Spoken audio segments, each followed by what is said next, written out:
আসসালামু আলাইকুম সম্মানিত আঙুর চাষি ভাই বোনেরা। আজকে স্ক্রিনে যে আঙুর বাগানটি দেখতে পাচ্ছেন এটা একটা বাইকুনোর আঙুরের বাগান। এখানে আমার চাষি ভাই আছে, ওনার সাথে কথা বলা যাক এবং শোনা যাক তার এই আঙুর চাষের গভীর আকর্ষণ, এবং দেখি আপনাদের মাঝেও কোনো গোপনীয়তা আছে কিনা আঙুর চাষের, সেটাও তার কাছ থেকে বের করা যায় কিনা, আপনাদেরকে শোনানো যায় কিনা। তো সবাই ভিডিওটা দেখতে থাকুন আর চলুন ভাইয়ের সাথে কথা বলা যাক। আসসালামু আলাইকুম ভাই।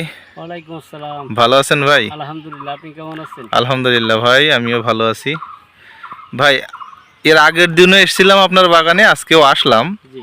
তা এর আগের দিন থেকে আজকের যে ভিউটা আমি পাচ্ছি, আসলে এটা আমার কাছেই মনে হচ্ছে যে আসলে শত কোটি টাকা দিয়ে এইরকম ভালো লাগার একটা বিষয় কিন্তু উপলব্ধি করা যায় না। হ্যাঁ, এতটাই ভালো লাগছে। এখন আপনার এই বাগানের আমি যেটা বললাম আমার ভাইদেরকে, যারা দর্শক ভাই আছে, অন্য কোনো গোপনীয় কোনো টিপস আছে কিনা যেটা আঙুর চাষিদের জন্য খুব মারাত্মকভাবে কার্যকর হতে পারে, এরম কিছু আছে কিনা?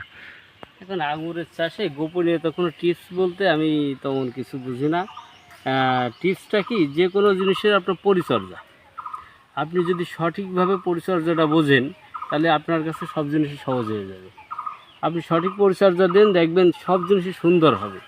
পরিচর্যার কাছে মেন এর ট্রিটমেন্ট জানতে হবে, ট্রিটমেন্ট বুঝতে হবে, কখন কি চাচ্ছে গাছে সেটা বুঝতে হবে।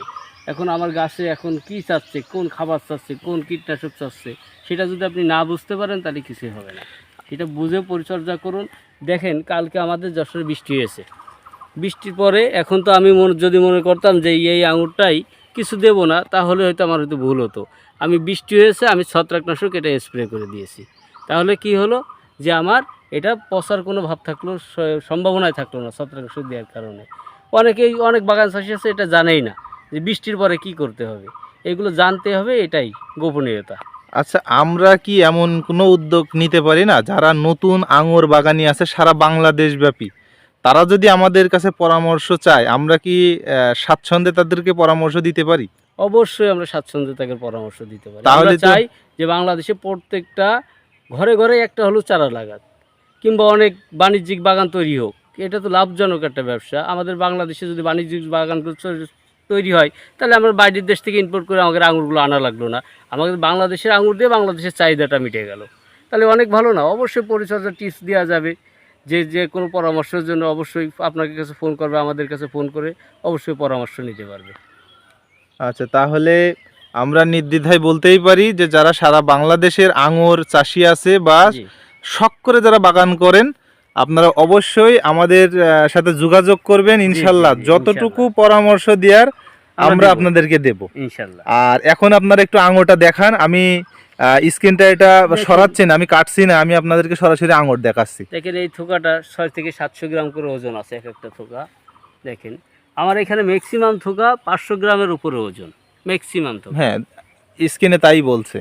এবং আমার দর্শক ভাইরা যখন এটা দেখবে আসলে খুবই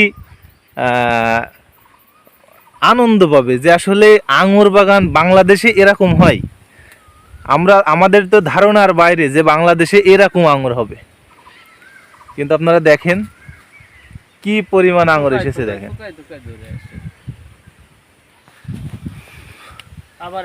তো চাষি ভাইরা যারা শখের বাগান করেন, আপনারা আমাদের এই ছোট্ট ভিডিওটা দেখলেন এবং আমাদের কথা শুনলেন, আমার ভাইয়ের কথা শুনলেন। আপনারা যারা চাষ করতে চান, শখের বাগান করতে চান, অবশ্যই আমরা আপনাদেরকে পরামর্শ দিয়ে সহযোগিতা করব। তো আপনারা ভালো থাকেন, সুস্থ থাকেন, আল্লাহ হাফেজ।